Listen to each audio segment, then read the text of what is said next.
Let's just start with team news, injury news. Is there anything to report your end? No, as it has been, just Jim O'Brien that's out at the moment. Everybody else is fit and well. Let's start with Dover. We've got to start there. I guess my first question is, how frustrating was it that there was another postponement?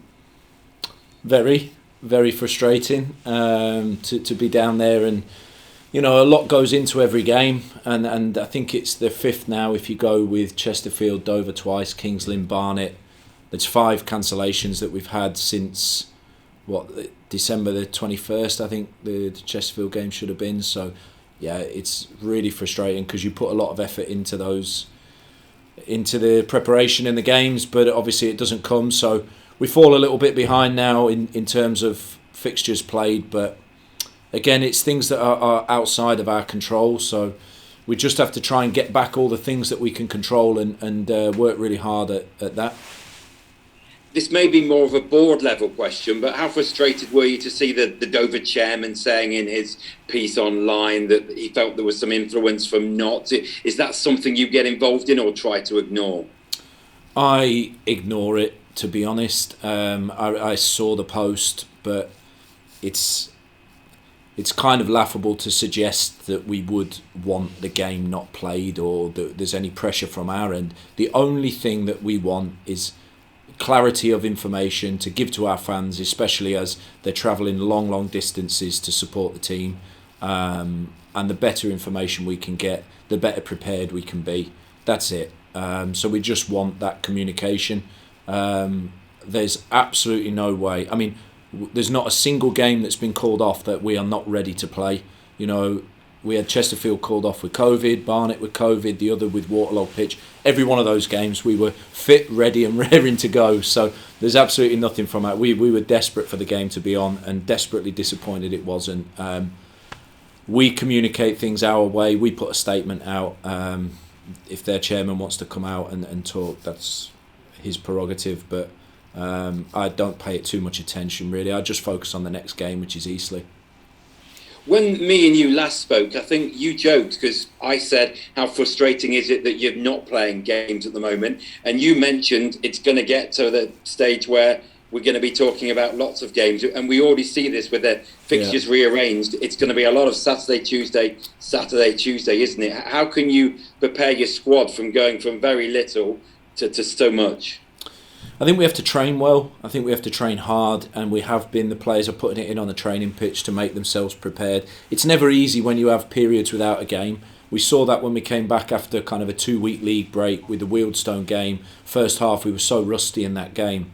So we really have to push the training to make sure the players are ready and physically ready to cope with Saturday, Tuesday. But the squad's in good shape.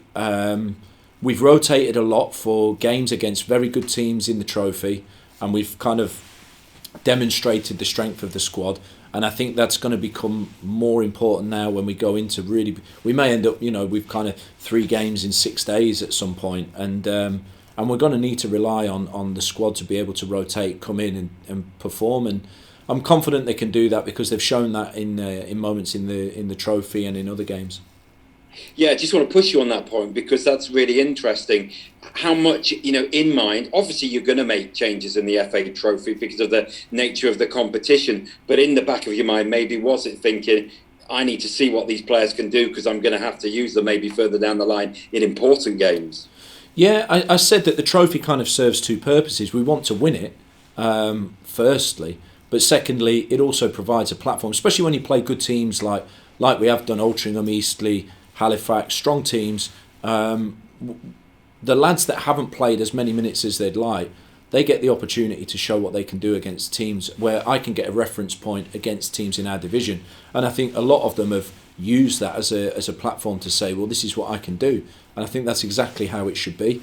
So yeah, it's been really beneficial in my opinion from that. And it's given me a lot more food for thought as we approach busy periods.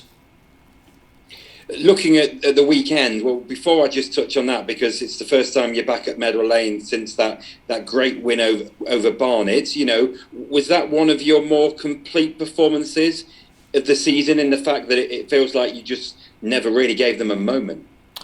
We didn't, but we didn't. I think it was a really complete performance, but I think we've had better performances here. Solihull at home, Stockport at home, against teams that are right up there with high quality players. I think we've also never really gave them a sniff in those games. So I think they were also excellent games. But certainly the Barnet was from an attacking perspective, we got a lot out of that game. You know, we created loads and loads of opportunities. But one thing I know about Eastleigh is that they're extremely well organised. Every time we play them, they're really, really well drilled, well organised defensively, and very difficult to break down. So we have to bring even more of that, I think, at the weekend. I mean, it's not that you've been not scoring lots of goals, but I guess at the back end of January and a bit into February, you had a few times when you were blanked and a game or so with one goal. I think the defeat to Grimsby. How much is it great for a game like that for confidence to bang a lot of goals in? Yeah, and especially I think, you know, Ruben was back on the score sheet and then he followed that up against Halifax, and Wootz on the score sheet. It's always good for your centre forwards to get goals as well. So I thought it was it's great for the confidence, but it's also one where we go, look, let's not get carried away. It was a good performance, but you know, we're far from where we want to be. We've still got a lot of work to do.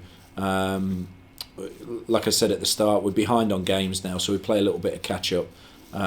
So we just focus on each game now to try and maximise a performance in that. Talking about forward players, strikes me that Kyle Wotton's contract is up at the end of the season. Do you expect any movement on that soon? And how much is he a player that you want to keep at the club? Yeah, absolutely, and Wootz knows that, and I speak to him on a regular basis, and we have a great dialogue. So there's no problem with that. But right now he's focused on his football and trying to score goals and help us get promoted. And I think Wootz knows exactly where we are with him. And that's it. It's normal for players' contracts to be running out, and it's normal to have discussions with them. And I guess those discussions are between me and Wootz, and that's how they stay. You may not want to answer this question then, but are you comfortable that you could let it ride a bit longer, closer to the end of the season, or do you feel that that's getting too late? I don't know that we necessarily have that choice. You know, it's right now our priority is trying to gain promotion and to try and maximise every game. So I prefer that the majority of my discussions with Wootz are around his game, how to improve him, how to get goals, and how to help us. And you know, we value him really highly. He knows that. But right now, I think everybody is just focused on one objective, and rightly so.